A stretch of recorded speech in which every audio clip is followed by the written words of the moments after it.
आज काफ़ी तमाम इश्यूज़ पे हमारी गुफ्तगू हुई है और इंशाल्लाह ये पीडीएम जो है इसके जो गोल हैं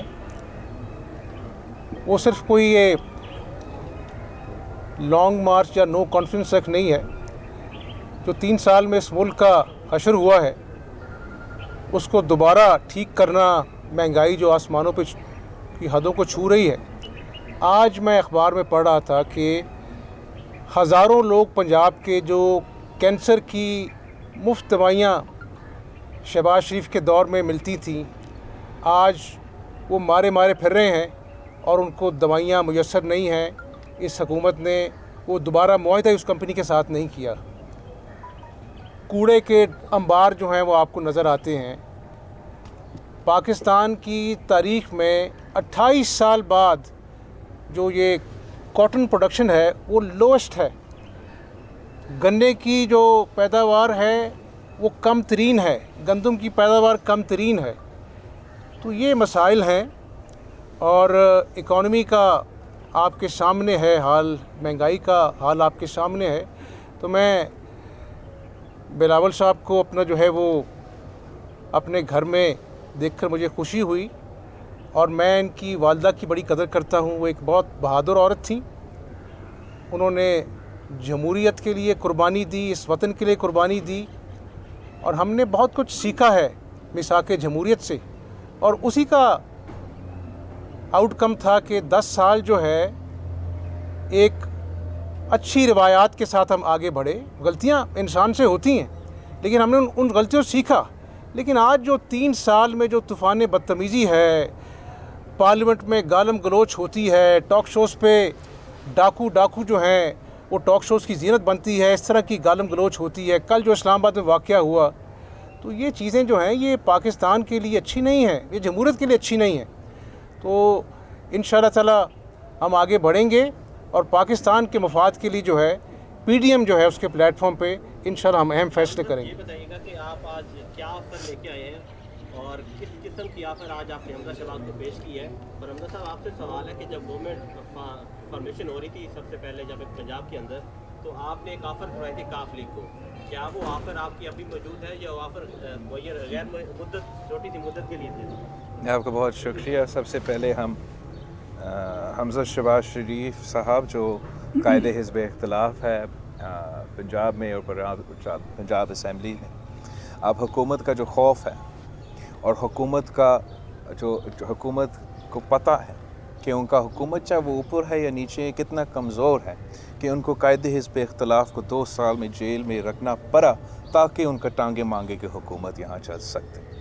हम तो आज इसलिए तशरीफ़ ले आए हैं कि सबसे पहले कि इतने देर बाद कायदे हिज़्ब इख्तिलाफ़ जेल से बाहर भी आया, उसका मुबारकबाद भी देना था। और ख़ास तौर पे जो हमारा जॉइंट विक्ट्री है, जो पाकिस्तान डेमोक्रेटिक मूवमेंट का तारीख़ी कामयाबी है कि हमने नेशनल असम्बली में हुकूमत वक्त को हरा दिया है, इस पुतली निज़ाम को एक्सपोज कर दिया है, उस पर भी मुबारकबाद ज़रूर बनता था। हम इंशाअल्लाह ताला जो भी कदम आगे लेंगे, पूरा पीडीएम मिल बैठ के, माजी में भी हम कंसेंसस के साथ फ़ैसले लेते थे, आज भी हम इंशाअल्लाह ताला कंसेंसस के साथ फ़ैसला लेंगे। और हमारा जो गोल है, हमारा जो अल्टीमेट एम है वो ये है कि हमने इस मुल्क के अवाम को रिलीफ़ पहुंचाना है जो महंगाई की सुनामी में इस वक्त डूब रहे हैं, गुर्बत और बेरोज़गारी का मुकाबला कर रहे हैं। वो सिर्फ़ इसलिए इस मुश्किल में है कि उन पे ये नाकाम नालायक कठपुतली हुकूमत, चाहे वो ऊपर हो या यहाँ पंजाब में हो, उन पे मुसल्लत किया गया है। हम समझते हैं, पाकिस्तान डेमोक्रेटिक मूवमेंट समझते हैं कि अवाम जब ख़ुद मुख्तार होते हैं, जब अवामी नुमाइंदे उनके पार्लियामान में ख़ुद मुख्तार होते हैं, फिर वो ऐसे नुमाइंदे की मुंतखब करते हैं जो अपने अवाम का असल नुमाइंदगी भी कर सकते हैं और अवाम के मसाइल हल भी कर सकते हैं। अगर हमने जमहूरी क़ुव्वतों के लिए जमहूरी स्पेस खींचना है तो हमने सड़कों पे भी और पार्लियामान में भी हमने सड़कों पे भी सियासत करना है, लेकिन हमने पार्लियामान, सेनेट हो, असेंबलीज़ हो, वो भी हम खाली नहीं छोड़ सकते हैं ताकि ये सिर्फ़ और सिर्फ कठपुतली इन अहम ओहदे पे या अहम फोरम्स पे आकर बैठे। भाईचारे की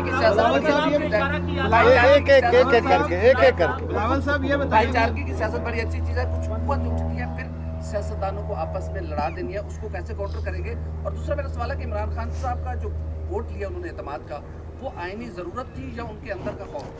अंदर का खौफ तो था ही था, लेकिन साथ साथ आप एक मजाक भी था ना कि आप अकेला गोरा रेस लड़े और फिर कहे मैं कामयाब हूँ, और उसी रेस में भी आप, और उस काउंट में भी, इसी कॉन्फ्रेंस काउंट में खुद उसको फिर दानली भी करना पड़े। मतलब कि वो जो मेंबरान दिखाए गए थे उतने मौजूद शायद नहीं थे, या शायद वोट नहीं दिए गए जब मैं दिखाए गए, ये मुझे नहीं पता, मैं खुद मौजूद नहीं था। लेकिन एक अपोजिशन से ताल्लुक़ रखने वाले एमएनए जो हाउस में मौजूद था, अज़ान का अवाम तो पाकिस्तान डेमोक्रेटिक मूवमेंट के साथ है। पार्लियामान में गिलानी साहब का सेनेट सीट जीत के हमने ये भी साबित कर लिया है कि पार्लियामान हमारे साथ है। अब वोट ऑफ कॉन्फिडेंस के फ़ैसले खान साहब नहीं लेंगे, अब पाकिस्तान डेमोक्रेटिक मूवमेंट ये फ़ैसले लेंगे कि अदम एतमाद कब होगा और अदम एतमाद कहाँ होगा। आपने पिछले दिन प्रेस कॉन्फ्रेंस की जिसमें आपने ये कहा था कि हमें पता है कि हमने आगाज़ कहाँ से लेना है। आपका इशारा शायद पंजाब की तरफ भी था कि पंजाब से शायद आप आगाज़ लेने का इरादा रखते हैं, तो पीपल्स पार्टी की 7 सीटें हैं, 160 से ज़्यादा नॉन लीग की हैं, तो तरीके अदम एतमाद जहाँ तक अदम एतमाद के जो सजेशंस हैं, ये पार्लियामान के अंदर रह के उनका मुकाबला करना, ये आज का नहीं, कल का नहीं, मेरा पहला दिन से मौक़िफ़ रहा है। और हम पाकिस्तान डेमोक्रेटिक मूवमेंट का जो फाउंडिंग रेजोल्यूशन है जिस पे सारे जमातों का दस्तखत है, वो तो पॉइंट्स आपके सामने हैं और उसमें ये ऑप्शंस अवेलेबल है ना। जहाँ और कहाँ से आपने शुरू करना है, ऑब्वियसली उनका हुकूमत यहाँ है और उनका हुकूमत वफाक में भी है। वफाक में मेरे सिर्फ 54 सीट्स हैं नेशनल असम्बली में। वहाँ किसी ने नहीं शिकायत किया जब गिलानी साहब कला सिर्फ लड़ाई हुआ मगर कामयाबी हुआ। यहाँ सबसे बड़ा स्टेक होल्डर, सबसे बड़ा जो पार्लियामानी स्ट्रेंथ है सूबाई असम्बली में है। सूबाई असम्बली में वो तो मुस्लिम लीग का है, और कायदे हिज़्ब इख्तिलाफ के बग़ैर हम तो कामयाब नहीं होंगे। हम हर कदम पे, चाहे हम पार्लियामान में अंदर मुकाबला कर रहे हो या बाहर कर रहे हो, इंशाअल्लाह ताला हम साथ होंगे, साथ मिल के फ़ैसले लेंगे, साथ मिल के हमला भी करेंगे और साथ मिल के कामयाब भी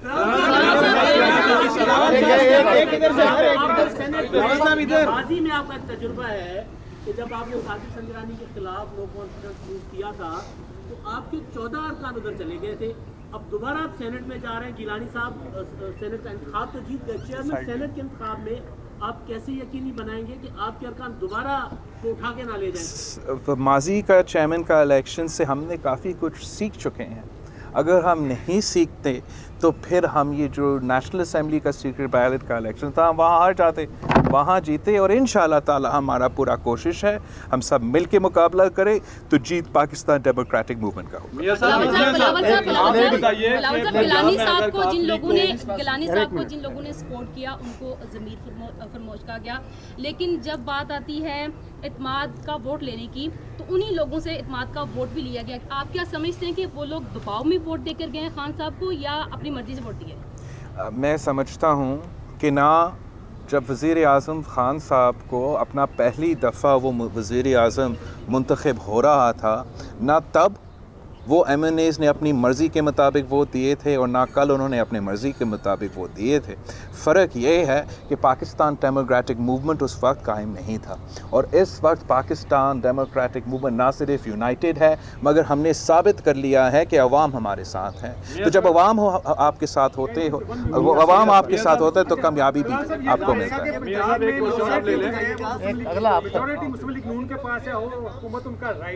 तो पंजाब में जरदारी साहब, शीर साहब और मौलाना फजल रहमान साहब का फार्मूला कब अप्लाई करें? हम ये कोशिश कि हम इस हुकूमत का मुकाबला करें।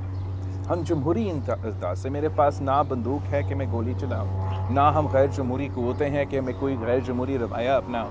ना कोई इदारा हमारे साथ है कि हम उनकी तरफ से कोई फ़ैसला लेके उनका उड़ा दें। हमारा हाथ में क्या हथियार है? अवाम का ताकत है और पार्लिमान है। ये दोनों चीज़ इस्तेमाल करके मेरा ईमान कहता है कि हम किसी भी कठपुतली का मुकाबला कर सकते हैं। अगर हमने पाकिस्तान डेमोक्रेटिक मूवमेंट के अंदर किसी जमात को कायल करना है, वो तो हमारा जिम्मेदारी है और हम सब मिल बैठ के फैसले लेंगे। वो और मैं उम्मीद करता हूँ अब पाकिस्तान डेमोक्रेटिक मूवमेंट ने इतना बड़ा कामयाबी हासिल किया है नेशनल असम्बली की ये सेनेट के इलेक्शन में कि इंशाअल्लाह ताला हमारा ऐसे स्ट्रेटेजिक और सियासी फ़ैसले होंगे ताकि हम आगे जाके हम सब के लिए, पाकिस्तान की अवाम के लिए, जमहूरियत के लिए और कामयाबियाँ हासिल कर सकें। पंजाब में अगर काफिले के साथ मैनेज करके कोई तहरीक अदम एतमाद लाई जाती है तो आप काफिले के साथ ताउन के लिए तैयार हैं? और चूँकि परवेज़ इलाही को बतौर CM भी कुछ रूमर्स आ रही हैं कि वो भी आ सकते हैं, आप बतौर अपोजिशन लीडर उनके साथ चलने को तैयार? और मियां साहब ये भी कहा जा रहा है कि तहरीक इंसाफ के भी कुछ लोग आप लोगों के साथ राब्ते में, PDM के साथ, उनकी तादाद भी कुछ है क्या? सर, बतौर अपोजिशन लीडर आपकी सोच क्या है कि कब तक आप ये कर सकते हैं? और दूसरा, जो हुकूमती अलाइज हैं, क्या आप उनको जो है इसमें इंगेज करना चाहेंगे और क्या कोई राब्ता हुआ है? मैं समझता हूँ कि 2018 के इलेक्शन के बाद आप सब जानते हैं कि पंजाब में मुस्लिम लीग नून जो थी अददी अक्सरियत के हवाले से सबसे बड़ी जमात थी। और जब 2008 के इलेक्शन हुए तो खैबर पख्तूनख्वा में इसी तरह PTI जो थी वो लार्जेस्ट पार्टी थी। हम चाहते तो अपनी हम ख्याल जमातों के साथ उस वक्त हुकूमत बना सकते थे, लेकिन नवाज़ शरीफ साहब ने कहा कि नहीं, जमहूरी असूल हैं। हमने PTI को कहा कि आप हुकूमत बनाएं। जब 2018 में इलेक्शन हुए उसके बाद अपना जहाज़ों में MPs को ले जाया गया बनी गाला, पूरी पाकिस्तानी कौम ने देखा तो उस तरफ बदतरीन धांधली के बावजूद पंजाब में नवाज़ शरीफ साहब की पार्टी जो थी वो सबसे बड़ी जमात उभरी। अब जबकि आप लोग ये सवाल कर रहे हैं, ये सवाल इसलिए भी अहमियत का हामिल है कि आज खैबर पख्तूनख्वा में 5 साल से नहीं 10 साल से PTI की हुकूमत है। और नौशहरा में जो अल्हम्दुलिल्लाह PDM को कामयाबी हुई है, डस्का में हमारा उम्मीदवार जीत रहा था, सिंध में अल्हम्दुलिल्लाह जो अपना जो है वो पीपल्स पार्टी ने सीटें जीती हैं। यानी 8 ज़िमनी इलेक्शन में अवाम ने जो है वो इस झूठी तब्दीली के नारे को दफन कर दिया है। और गिलानी साहब तशरीफ़ फरमा है यहाँ पर, आपके सामने मौजूद हैं। ये कोई आज के सियासतदान नहीं हैं, इन्होंने दिहाइयों पे सियासत की है और जो आज जो इनका स्टेचर है इन्होंने अर्न किया है। तमाम जो हमारी PDM की जमातें हैं उनको दिल से उन्होंने उम्मीदवार मांगा और अल्लाह ने कामयाबी दी। तो पंजाब में हम PDM की जमातें हैं और हम अपना जो है वो PDM के प्लेटफॉर्म पे फ़ैसले करते हैं। पंजाब सिर्फ इशू नहीं है, इशू है कि आज जो इकॉनमी ज़मीं बोस हो गई है, शहबाज शरीफ जिसने इस सूबे की खिदमत की दूसरी मरतबा जेल में है। आप देख लें, एक पाई करप्शन जो है वो आज तक साबित नहीं हो सकी, ना नवाज शरीफ साहब के ख़िलाफ़, ना शहबाज शरीफ साहब के ख़िलाफ़, ना दीगर। खुर्शीद साहब आप पाबंदे सलासल हैं, उनको भी 1.5-2 साल हो चुके हैं। तो गुजारिश ये है कि कब तक पाबंदे सलासल रख कर, उसके बावजूद भी आपकी परफॉर्मेंस ये है कि 3 साल बाद लोग जो हैं महंगाई का रोना रो रहे हैं, बेरोज़गारी का रोना रो रहे हैं। वो 50 लाख घर का जो आपने नारा लगाया था, वो नारा आज कहाँ हवा में चला गया? आज वो 1 करोड़ नौकरियाँ, लाखों लोग आज बेरोज़गार हो गए। तो गुजारिश ये है कि हमें पाकिस्तान की आवाम के उमंगों के ऐन मुताबिक, और ये जो अभी आप बात कर रहे हैं गिलानी साहब की जीत की, ये जीत सिर्फ पार्लियामेंट में नहीं है। आज आप किसी रेडी बान से पूछें, किसी मज़दूर से पूछें, यानी मुझे आप ये बताएं, मैं बड़ा गुनहगार इंसान हूँ, एक सांस में आप रियासत मदीना का बात करते हैं,